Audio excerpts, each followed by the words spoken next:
இல்லையா வீட் egg puff. அதுக்கு நம்ம ingredients onion, ginger garlic paste, coriander leaves, அப்புறம் பச்சை மிளகாய், அப்புறம் உங்களுக்கு காரப்பொடி, மஞ்சப்பொடி, தென் உங்களுக்கு ஜீரகப்பொடி, இது வந்து சாட் மசாலா, இது garam powder, and this one chicken masala. சரிங்களா? இது அதுக்கப்புறம் என்ன சைஸில் இது பண்ணிக்கோங்க. அப்புறம் boiled egg, then butter. So இப்போ வந்துட்டு இதை நான் சல்யூட் பண்ணிக்க போகிறோம். ஆயில் வந்துட்டு ஹீட்டாக இருக்கு. இப்போ ஹீட்டாக இருக்குது. ஒரு வெங்காயத்தை போட்டு பார்க்கலாம். கரெக்டாக இருக்குது. இப்போ இதில் வந்து வெங்காயத்தை சேர்த்துக்கலாம்.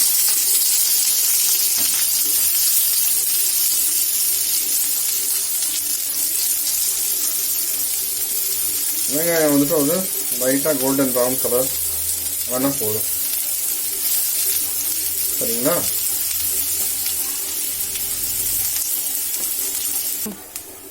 நம்ம சில்லி கட் பண்ண வச்ச சில்லி நம்ம ஆட் பண்ணிக்கலாம். ஓகே, சில்லி, தென் ஜிஞ்சர் கார்லிக் பேஸ்ட் இது ஆட் பண்ணிக்கலாம். இதுவும் போட்ட கொத்தமல்லியா? கொத்தமல்லி கூட இதில் போட்டுக்கலாம். இது கூட மேக்னேட் ஆகும். ஒரு மசாலா நம்ம ஆட் பண்ணிக்கலாம் இதில். ஓகே, ஒரு டோட்டல் மசாலா இதில் ஆட் பண்ணிக்கலாம்.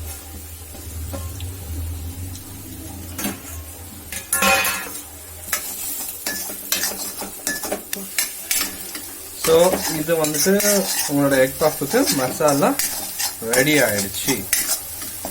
சரிங்களா? ஸோ இது வந்துட்டு லோ ஃப்ளேமில் ஒரு நிமிஷம் நீங்கள் இது பண்ணிக்கலாம், ஃப்ரை பண்ணிக்கலாம். ஓகே,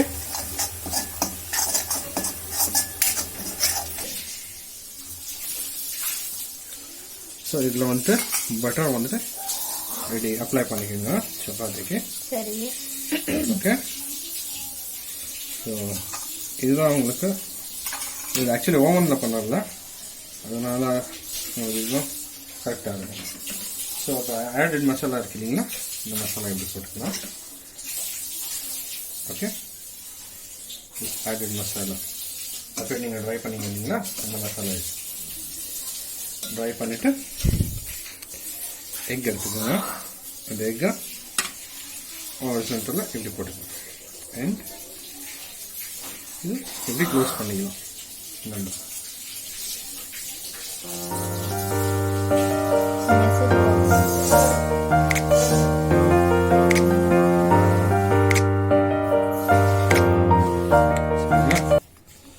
ஸோ இந்த மாதிரி இன்னும் நீங்கள் கவர் பண்ணிக்கலாம். சரிங்களா? ஸோ இந்த மாதிரி ப்ரெஷர் குக்கரில் வந்து யூஸ் பண்ணிக்கோங்க. ஏன்னா ஈவனாக உங்களுக்கு டெம்பரேச்சர் இதாகும்.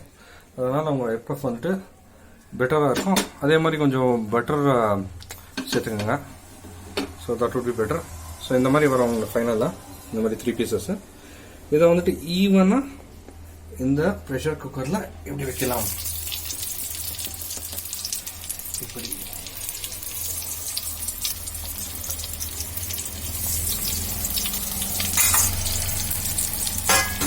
ஆல்ரெடி நீங்கள் இங்கே பார்த்தீங்கன்னா ஆயில் கோட் பண்ணியிருப்பேன். நான் ஆயில் கோட் ஆகிருக்கு. அதனால் உங்களுக்கு ரோஸ்ட் ஆக ஈஸி ஆகும்.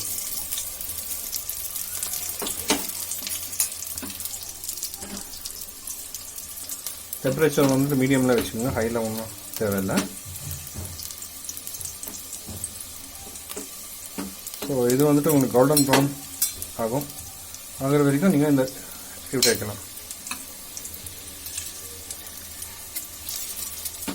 ஸோ பஃப் வந்துட்டு இந்த மாதிரி ரோஸ்ட் ஆகும். ஸோ நீங்கள் இது வந்துட்டு மூடி போட்டு ஒரு 2 மினிட்ஸ் மூடி போட்டு கூட ஒரு 2 மினிட்ஸ் நீங்கள் வேக வச்சுக்கலாம். சரிங்களா? ஆல்மோஸ்ட் ரெடி ஆகிட்டு இருக்கு. தென் இப்போ வந்துட்டு நம்மளோட வீட் எக் பஃப் ரெடி. இங்கே பாருங்க எப்படி இருக்கு, டெலிஷியஸாக இருக்கு. சூப்பராக இருக்குல்ல? Okay, done. சாப்பிடலாமா? ஓகே.